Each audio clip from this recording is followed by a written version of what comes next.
Battle of Kursk, Operation Barbarossa. It is Barbarossa. Extra History, Episode 1. Let's go.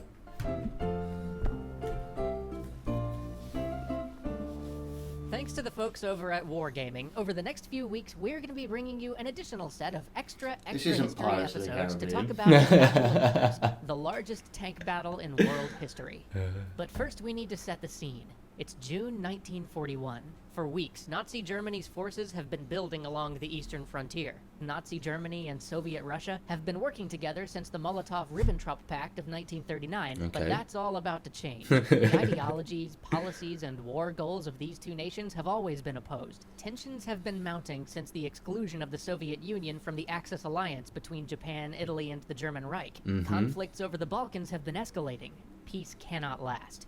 On the 21st of June, it's time. Panzer... Do you know what? I've watched a lot of World War II history stuff. I didn't think of how Russia being excluded from the Axis powers would have affected them going to the Allied powers. That makes a lot of sense. They had no choice but to go to the Allied. But I imagine that they didn't want to align themselves with the West, and they probably would have wanted to join the Axis side. So imagine, But obviously, Hitler was never going to be okay with the Bolsheviks. But I was, tearing through the Russian lines. It's an interesting thing to think about. Surprise is total. Moscow's in a state of shock at the invasion. The Soviet troops fight bravely, but their leadership has been gutted by the vicious Stalinist purges. The Wehrmacht juggernaut cannot be stopped. Thousands of Soviet planes are destroyed by the Luftwaffe while still on the ground. Within hours, the Germans have decimated any semblance of command. Suicidal orders from Moscow demand a counterattack. Soviet troops either attempt counter-assaults or withdraw piecemeal. Over the next few weeks, hundreds of thousands of Soviet soldiers are captured and sent back to serve as slave labor in the German camps. And in the Balkans, the German troops are hailed as liberators by people looking west for salvation from the brutal Soviet regime.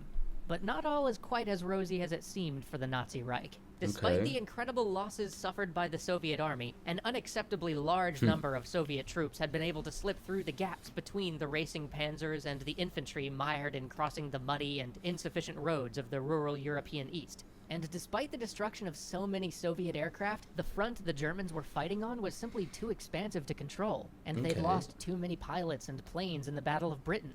The Luftwaffe simply could not maintain total air superiority in the East. They also just didn't have enough whatever oil, goodwill the people of the Balkans had toward the invading troops was lost almost instantly due to the ever-mounting number of Nazi atrocities, crimes against what they considered to be an inhuman race. For the rest of the war, there would be almost constant resistance striking the Germans behind the front lines as the army tried to push even further east. As the push east continued and the summer rains set in, the advance slowed. Meanwhile, the Soviets began to reorganize. The holes in the leadership left by Stalin's purges were filled. Competence began to trump ideology when appointing officers. The communication structure was improved, and some semblance of a coordinated battle plan was drawn. The first coordinated resistance came at Smolensk. Thousands of Soviet tanks rushed west in a desperate attempt to halt the German advance. 500,000 men on each side clashed in one of the largest operations to date. It was a disaster for the Russians. Hundreds of thousands more Soviet soldiers were cut off and shipped back to Germany as slave labor. Thousands of tanks were left burning husks in the Russian fields. But as much as this might have appeared to be a total German victory, the Soviet attack had slowed the German advance, costing them time and material that they could not afford, and the material they definitely couldn't afford. Many of the German generals wanted to race for Moscow, to keep their forces concentrated and focus on the one objective that might end the war. Hitler instead ordered the army to disperse and capture industrial and agricultural centers around the USSR. In what would become one of the most desperate and probably most deadly sieges in all of history. What the Germans hoped to be a quick victory would drag out in a brutal battle of attrition for years. By October, bad weather began to set in, and the Luftwaffe's ability to control the sky became severely stretched. By December, the Soviet Air Force had even achieved superiority in some sections of the front. Though offensives had stalled on other fronts, having at last culled the Soviet army to the point where the Wehrmacht nearly matched it in sheer manpower, Hitler ordered one final desperate push on Moscow in the fall before the Russian winter truly set in. At this point, though, supply lines were a problem.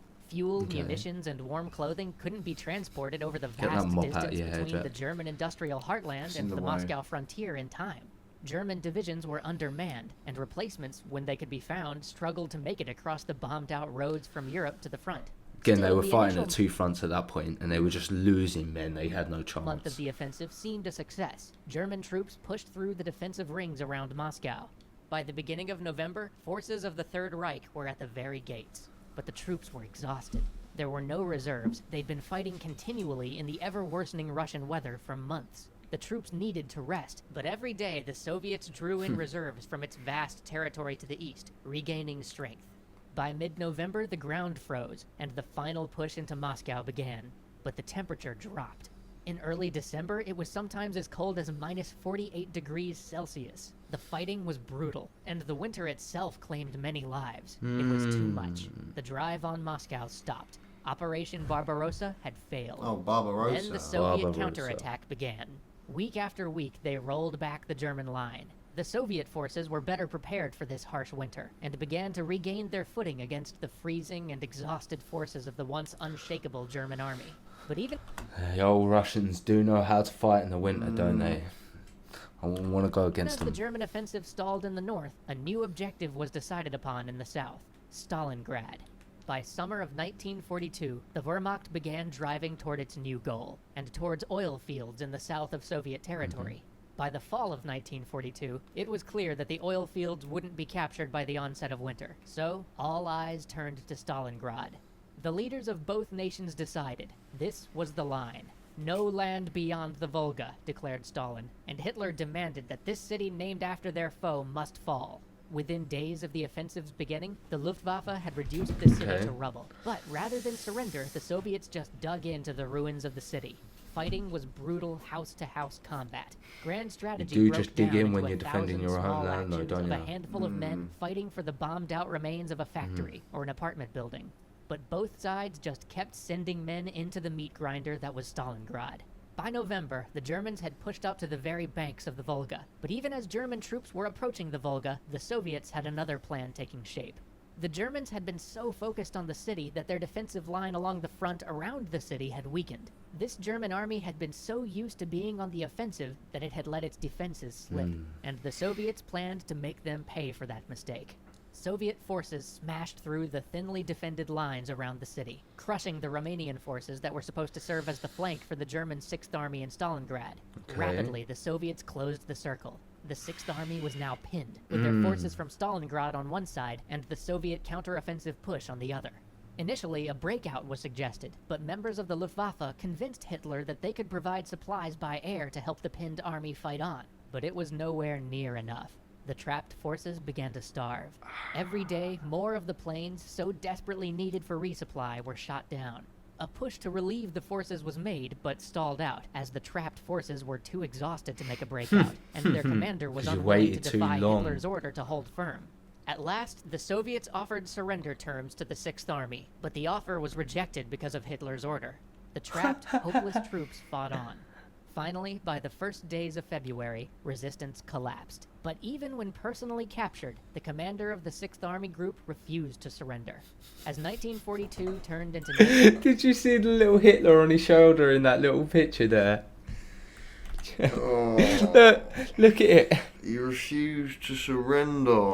Yeah, 'cause even though look. you've had to surrender. He's got Hitler on his Yeah. shoulder. Just saying, that's right. You don't surrender.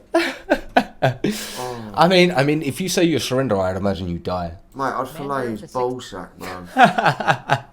6th Army Group refused to surrender. Give me As 50 pairs of 1942 balls. turned into 1943, with setbacks in North Africa Well, and make the it imminent 100. possibility of an Yeah, Allied 100. front in Italy, there was one last possibility for the Germans to regain the offensive and prevent a collapse in the east. Join us next time for the real beginning of the Battle of Kursk. Well, You clickbaiter. yeah, he is a clickbaiter. The We're- real beginning, that's a cheeky bugger, you. Cheeky bugger, but we're going to be jumping straight into that reaction. If you haven't already, head over to Extra History's channel. That link's in the description box down below. And if you enjoyed this video, like, comment, subscribe, hit that notification button. We will catch you in the next video. See you in a bit.